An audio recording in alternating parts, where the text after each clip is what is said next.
Assalamualaikum warahmatullahi wabarakatuh. Saat ini kita akan membahas yaitu cara instalasi Windows pada laptop menggunakan flash disk. Selamat menyimak. Pastikan flash disk yang kita miliki sudah ada bootable Windows-nya ya. Langkah pertama, kita harus memasukkan flash disk pada port USB ya, yang sudah pernah kita simak cara membuat bootable pada Windows. Selanjutnya kita harus fokus kepada tombol F2 ya. Nah, ini tombol F2 tampilan seperti ini pada keyboard laptop. Yang kita harus ketahui bahwa cara masuk BIOS di beberapa laptop itu ada bermacam cara ya untuk bisa masuk ke BIOS. Kita bisa baca di sini ada Lenovo, Asus, Acer ya, HP, Dell, Toshiba dan lain sebagainya. Itu beda laptop, itu dipastikan beda ya untuk masuk ke boot BIOS-nya. Termasuk juga komputer biasanya kita harus menekan tombol Del untuk masuk ke BIOS. Nah, setelah kita masuk ke BIOS itu ada settingan seperti ini ya, dimana kita harus memastikan bahwa bootingan yang ada pada flash disk itu di paling atas ya. Itu bisa kita tekan F6 ya dan F5 untuk naik atau turun ya. Nah, berikutnya kita harus menekan F10 ya. F10 ini dalam kondisi kita mau menyimpan ya dan keluar. Terus kita tekan enter. Berikutnya kita tekan spasi ya untuk beberapa kali agar bootingannya bisa kepanggil. Nah, kira-kira seperti ini kita lihat. Nah, berikutnya akan muncul tampilan seperti ini ya. Nah, ini seperti biasa kita mau masukkan bahasa ya yang akan kita gunakan di situ. Bahasa instalasinya mau bahasa Inggris ya. Kita next saja. Berikutnya akan tampil seperti ini. Kita akan klik install sekarang. Nah, ini proses loadingnya ya. Proses loadingnya. Kebetulan di sini kita menggunakan laptop Fujitsu untuk proses instalasinya. Nah, ini kita harus menunggu ya. Nah, berikutnya ini tampilannya ya. Di sini ada Windows 10 Pro ya. Berikutnya kita lihat di sini ada 64 bit ya yang akan kita gunakan, di mana selain 64 bit juga 32 bit ya. Nah, kita pilih untuk Windows 10 Pro ya yang 64 bit. Kita tekan next. Masih proceeding. Nah, di sini kita tinggal klik ya, I accept ya, tinggal klik di sini. Terus kita tinggal tekan tombol next. Nah, di sini ada dua tampilan ya. Yang pertama itu untuk update ya, untuk update untuk Windows sendiri. Terus ada yang custom ya. Kalau custom ini kita menginstal keseluruhannya ya untuk Windows itu sendiri. Nah, nanti akan muncul tampilan partisi seperti ini ya. Nah, untuk partisi itu sendiri tergantung dari laptopnya ya. Biasanya partisi C, D, E dan seterusnya ya, tergantung dari kita mau installnya berapa banyak. Nah, biasanya pada partisi C itu untuk OS-nya ya. Jadi kita harus hati-hati di saat mendelete ya.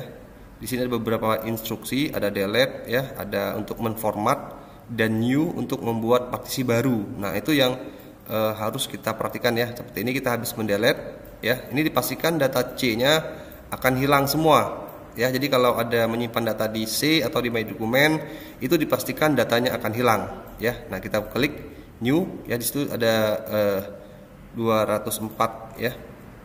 Akan kita buat partisinya ya, megabyte. Terus kita klik apply ya. Nanti dia akan muncul seperti itu. Nah, ini tampilannya ya. Berkisar 199 GB ya. Kalau megabyte-nya tadi kita lihat 200-an lebih ya megabyte. Nah, itu tampilan seperti ini. Nah, ini partisi untuk C ya. Untuk C-nya seperti itu. Nah, kita tinggal tekan next ya, karena yang kita bakal kita format ulang itu yang C-nya. Untuk yang partisi lain tidak kita delete ya, karena ada data-data pentingnya. Jadi sambil menunggu loading ya, akan saya jelaskan. Kita harus benar-benar harus memperhatikan ya, jangan sampai partisi yang kita delete itu ada data-data penting. Itu yang harus benar-benar kita teliti di saat kita pengen instalasi ya. Nah, berikutnya ada loading dulu ya, kita tunggu dulu. Di sini tampilan kicker seperti ini, sama-sama kita lihat. Nah, kita balik lagi ke BIOS tadi ya, dimana kita akan menaikkan partisi atas itu HDD-nya atau harddisknya ya. Nah, itu kita naik ke atas ya, dimana sebelumnya yang kita angkat ke atas itu adalah flash disknya. Nah, sekarang kita ke harddisknya yang dibaca oleh laptop sendiri. Kita restart, terus kita akan memilih bahasa ya, bahasa Indonesia ya, tinggal kita klik aja seperti ini. Nah, ada beberapa statement ya yang harus kita lakukan, tinggal kita next aja, ngikutin apa yang sesuai ya dengan panduannya seperti ini ya. Ini untuk settingan wifi-nya mau secara manual atau otomatis ya, kita tinggal next aja sesuai dengan keinginan yang kita mau ya. Seperti ini.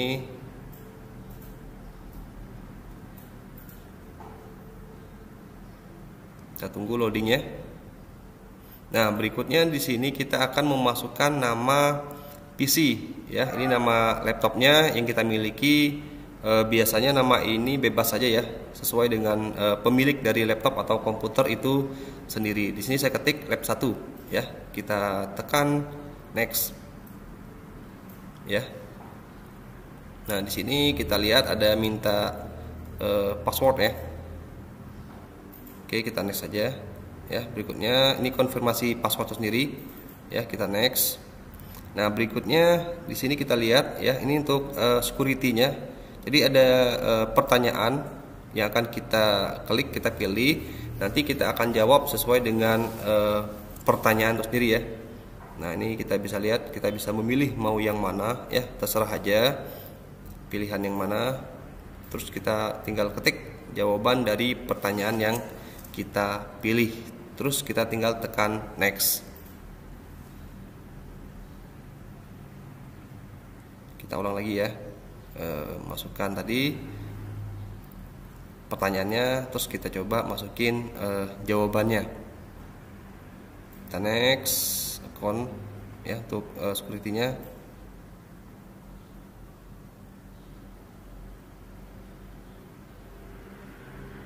Oke, kita klik next, proses loading ya, tinggal di nextin aja.